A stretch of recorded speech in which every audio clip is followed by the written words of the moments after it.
dan yang ketiga sistematis atau tersusun rapi.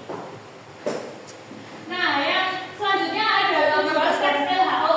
Yang pertama menyampaikan informasi berdasarkan hasil pengamatan, yang kedua memberikan pengetahuan tentang suatu objek, dan yang ketiga melatih sikap teliti, jujur, dan kritis. Nah, supaya orang lain tahu hasil pengamatan kita dengan jelas dan jujur. Selanjutnya ada ciri-ciri tes LHO. Yang pertama ada berisi fakta dan bukan opini. Yang kedua disusun secara sistematis. Yang ketiga menggunakan bahasa baku. Yang keempat bersifat objektif dan informatif. Yang kelima tidak mengandung pendapat pribadi. Jadi LHO itu harus jujur, sistematis, tidak hoak, dan bukan opini. Jadi fakta. Tidak boleh karangan ya Bu? Tidak boleh.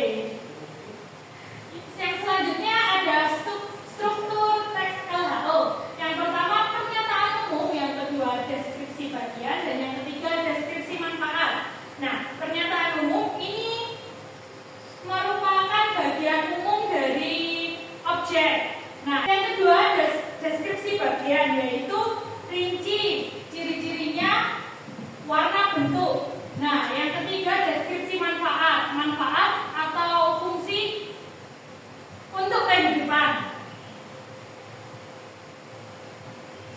Selanjutnya fakta dan opini. Fakta dan opini ini berbeda ya.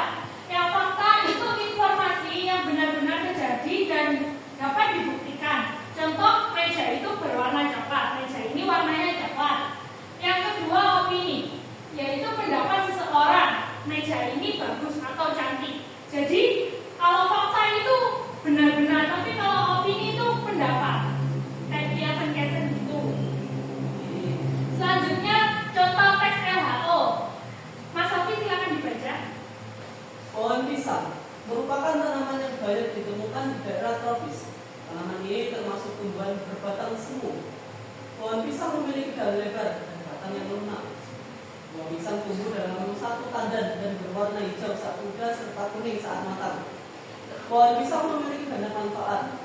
Buahnya dapat dimakan, daunnya dapat digunakan sebagai pembungkus makanan, dan batangnya bisa dimanfaatkan sebagai pakan ternak. Nah, dari teks ini mana yang pernyataan umum, deskripsi bagian, sama deskripsi